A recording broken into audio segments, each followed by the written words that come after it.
اعوذ باللہ من الشیطان الرجیم بسم اللہ الرحمن الرحیم رب اشرح لی صدری ویسر لی امری واحلل عقدۃ من لسانی یفقہوا قولی۔ آیت نمبر 91 سورہ بقرہ پہلا پارہ۔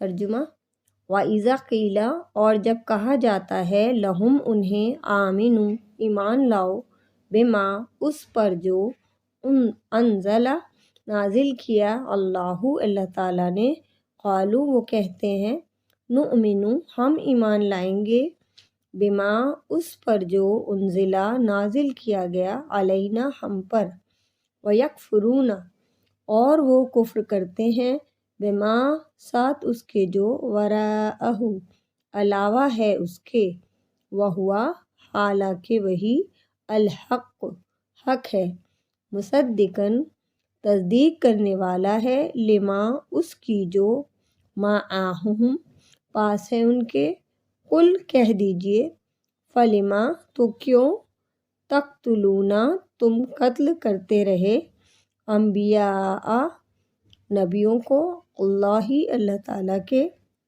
من قبل اس سے پہلے، ان کنتم مؤمنین اگر ہو تم ایمان لانے والے۔ اور جب کہا جاتا ہے ان کو، کس کی بات ہو رہی ہے کہ ان کو کہا جاتا ہے؟ بنی اسرائیل کو کیا کہا جاتا ہے کہ ایمان لاؤ ساتھ اس چیز کے جو کہ اللہ تعالیٰ نے نازل کی ہے۔ تو انہوں نے کیا کہا کہ ہم ایمان لائیں گے ساتھ اس چیز کے جو نازل کی گئی ہے ہم پر، اور اس کے علاوہ جو کچھ ہے اس کا ہم کفر کرتے ہیں۔ یہاں ایک ورڈ آ رہا ہے وراءہ، ہو کی ضمیر کس سے جاری ہے؟ ہو سے مراد ہے اس کے بعد جو چیز آئی۔ کیا چیز آئی تھی؟ قرآن پاک، حالانکہ وہ حق ہے اور تصدیق کرنے والا ہے اس کی جو ان کے پاس ہے۔ ان کے پاس کیا تھا؟ ان کے پاس تھی تورات۔ تو اللہ تعالیٰ فرماتا ہے کہ کہہ دیجئے اگر تم اپنے پاس جو چیز آئی ہے اس کو مانتے ہو تو تم کیوں قتل کرتے رہے ہو اللہ کے نبیوں کو، اگر ہو تم ایمان لانے والے۔ اور جب ان سے کہا جا رہا ہے کہ ایمان لے آؤ اس پر جو اللہ تعالیٰ نے اتارا، چاہے وہ تورات ہو یا قرآن ہو، کیونکہ دونوں ہی اللہ تعالیٰ کی کتابیں ہیں، دونوں میں اللہ تعالیٰ کی باتیں ہیں، تو اس وقت یہ کہتے ہیں کہ ہم وہ مانیں گے جو ہم پہ آیا ہے، اور وہ انکار کر دیتے ہیں اس کا جو اس کے علاوہ ہے۔ تو ان کے اندر کیا خرابی آ چکی تھی؟ یہ سمجھتے تھے کہ حق صرف ان کے اندر ہے، ان کے باہر کسی اور کے پاس کوئی سچی بات نہیں ہے، یعنی کہ ان کے قبیلے کے اندر ہے، ان کے گروہ کے اندر ہے، اور کسی کے پاس کوئی اچھی بات نہیں ہے، کوئی سچی بات نہیں ہے، ہم تو بھئی وہی مانیں گے جو ہماری جماعت میں ہے۔ اللہ تعالیٰ فرماتا ہے وَهُوَ الْحَقُّ، جس کا وہ انکار کر رہے ہیں وہ تو سچی بات ہے۔ کیا چیز؟ جو بھی چیزیں قرآن میں ہیں وہ سب تصدیق کرنے والی ہیں ان کے پاس جس کتاب کی وہ بات کر رہے ہیں، یعنی تورات کی۔ قرآن پاک تصدیق کرتا ہے۔ تو آپ کہہ دیجئے اگر تم اپنی چیز کو مانتے ہو تو تم اللہ تعالیٰ کے نبیوں کو کیوں قتل کرتے رہے ہو؟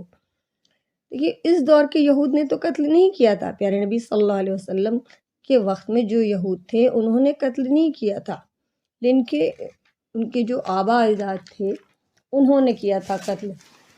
پھر یہ کیوں کہا جا رہا ہے کہ تم کیوں قتل کرتے رہے ہو؟ کیونکہ یہ اپنے آبا و اجداد کے اس عمل کو برا نہیں کہتے تھے، بلکہ اس پر وہ فخر کرتے تھے۔ مفہوم حدیث ہے، نبی صلی اللہ علیہ وسلم نے فرمایا جب کسی جگہ کسی گناہ کا کام ہوتا ہے مگر حتی المقدور تبلیغ اور اس کا انکار اور نفرت کی جاتی، مطلب آپ کی کیپیسٹی جتنی ہے آپ اس کے حساب سے اس کام کو روکنے کی بھی کوشش کرتے ہیں، اور اللہ تعالیٰ کی بات کو بھی بتانے کی کوشش کرتے ہیں، اور اس برے کام سے نفرت بھی کرتے ہیں، تو ایسا شخص گویا وہاں پہ موجود نہیں ہے، اور جو شخص وہاں سے غائب ہے مگر اس برے کام کو دل سے چاہتا ہے تو ایسا شخص گویا وہاں پہ موجود ہے۔ تو یہ اپنے آبا و اجداد کے اس فعل پر خوش ہوتے تھے، تو اس پر انہیں بھی اس گناہ میں شریک سمجھا گیا۔ اور ان کی یہ پالیسی ایک طرح سے شتر مرغ والی پالیسی تھی۔ شتر عربی میں اونٹ کو کہتے ہیں، کیونکہ جب اس سے کہا جاتا ہے کہ تم اگر مرغ ہو تو تم اڑو، تو کہتا ہے کہ میں تو اونٹ ہوں، اور جب کہا جاتا ہے کہ تم اگر اونٹ ہو تو بوجھ اٹھاؤ، تو وہ کہتا ہے کہ میں مرغ ہوں۔ جب نبی صلی اللہ علیہ وسلم آئے اور انہوں نے حق رکھا تو انہوں نے کہا کہ ہم نہیں مانیں گے، کیونکہ آپ ہمارے گروہ میں سے نہیں ہیں، ہم تو اپنے گروہ میں آئے ہوئے لوگوں کی ہی بات مانیں گے۔ تو اللہ تعالیٰ نے کہا کہ پھر تم نے اپنے نبیوں کو کیوں قتل کیا تھا؟ تو ان کے انکار کی اصل ریزن یہ تھا کہ انہیں ماننا ہی نہیں تھا۔ یہ جس سے کچھ کرنا ہوتا ہے نا، وہ یہ نہیں دیکھتا ہے کہ بات کیا ہو رہی ہے، کس نے کہا ہے، بلکہ وہ دیکھتا ہے کہ یہ بات کتنی سچی ہے اور اس بات میں میرا کتنا بھلا ہے، اور وہ اس بات کو مان لیتا ہے۔ اس کو یہ فرق نہیں پڑتا کہ کون کہہ رہا ہے یہ بات۔ آیت نمبر 92 ترجمہ: وَلَقَدْ اور البتہ تحقیق جاءکم آیا تمہارے پاس موسیٰ علیہ السلام بالبینات 7 واضح نشانیوں کے، ثم اتخذتم پھر بنا لیا تم نے العجل بچڑے کو، یعنی کہ معبود، من بعدہ بعد اس کے، وانتم ظالمون اور تم ظالم ہو۔ اور آئے تمہارے پاس موسیٰ علیہ السلام، ان کے پاس روشن نشانیاں تھیں، جو ہم جانتے ہیں کہ ان کو اللہ تعالیٰ نے 2 نشانیاں دی تھیں، اور اس کے بعد تورات بھی دیا تھا۔ پھر تم نے بچڑے کو اس کے بعد، کس کے بعد؟ جب موسیٰ علیہ السلام کوہ طور پہ گئے اور وہاں سے تورات لے کے آئے، تو مین وائل انہوں نے کیا کیا؟ بیچ میں بچڑے کو معبود بنا لیا۔ تو اللہ تعالیٰ فرما رہا ہے اور تم ظالم تھے۔ موسیٰ علیہ السلام بنی اسرائیل کے پاس روشن دلائل کے ساتھ آئے، پھر بھی بنی اسرائیل نے کیا کیا؟ بچڑے کو معبود بنا لیا۔ اور یہ واقعہ صحرائے سینا کا واقعہ ہے۔ وَأَنْتُمْ ظَالِمُونَ اور تم ظالم ہو۔ ظالمون کیوں کہا گیا ان کو؟ کیونکہ انہوں نے اللہ کے ساتھ شرک کیا تھا۔ شرک کیا ہے؟ کہ جو چیزیں، جو عبادتیں، جو صفات اللہ تعالیٰ کی ہیں وہ ہم کسی اور میں سمجھیں۔ تو عبادت کرنا صرف اور صرف اللہ تعالیٰ کے لیے مخصوص ہے، کیونکہ وہ ہمارا رب ہے، لیکن انہوں نے بچڑے کو ہی عبادت شروع کر دی۔ تو شرک کیا ہے؟ ان الشرک لظلم عظیم، بے شک شرک البتہ بہت بڑا ظلم ہے۔ ظلم یہ ہوتا ہے کہ ہم کسی کو اس کا حق نہ دیں، اور جب ہم شرک کر رہے تو اس کا مطلب ہم اللہ تعالیٰ کو ہی اللہ تعالیٰ کا حق نہیں دے رہے۔ تو سب سے بڑا ظلم کیا ہے؟ شرک کرنا۔ تو اس لیے اللہ تعالیٰ نے ان کو کیا کہا کہ تم ظالم ہو۔ آیت نمبر 93 وَإِذْ أَخَذْنَا اور جب لیا ہم نے مِيثَاقَكُمْ پختہ عہد تم سے، وَرَفَعْنَا اور بلند کیا ہم نے فَوْقَكُمْ اوپر تمہارے، الطور طور کو، خُذُوا پکڑو، ماں جو، آتَيْنَاكُمْ دیا ہم نے تمہیں، بِقُوَّةٍ ساتھ قوت کے، وَاسْمَعُوا اور سنو، قالوا انہوں نے کہا، سمعنا سنا ہم نے، وَعَصَيْنَا اور نافرمانی کی ہم نے، وَأُشْرِبُوا اور وہ پلا دیے گئے، فی قلوبہم اپنے دلوں میں، العجل بچھڑے کی محبت، بکفرہم اپنے کفر کی وجہ سے، قل کہہ دیجئے، بئس ما کتنا برا ہے جو، یأمرکم حکم دیتا ہے تمہیں، بہی جس کا، ایمانکم ایمان تمہارا، ان کنتم اگر ہو تم، مؤمنین مومن۔ اور جب لیا ہم نے پکا وعدہ تم سے، وارفعنا یہاں ورڈ آیا ہے، اس کا مطلب ہے اٹھایا ہم نے۔ کس کو اٹھایا؟ کوہ طور کو۔ اور کیا کہا اللہ تعالیٰ نے؟ لے لو جو دیا ہم نے تم کو، مضبوطی کے ساتھ اور سنا کرو۔ انہوں نے کیا کہا؟ سنا ہم نے اور نافرمانی کی۔ سمیعنا و عصینا، سن تو لیا لیکن ہم نے نافرمانی کی۔ اشربو، پلائے گئے، قلوبہم، اپنے دلوں میں، بچڑے کی محبت ان کے دلوں میں پلا دی گئی۔ کیونکہ یہاں پہ کوئی اور ورڈ کیوں نہیں آیا کہ دل ڈال دی گئی بچڑے کی محبت؟ کیونکہ جو چیز پی لی جاتی ہے اس کا اثر جسم پر پورے جسم پر ایک طرح سے اس کا اثر ہو جاتا ہے۔ مثلا جب سردی بہت زیادہ ہو تو لوگ گرم گرم چائے پیتے ہیں تو اس سے کیا ہوتی ہے؟ پوری باڈی وارم اپ ہو جاتی ہے۔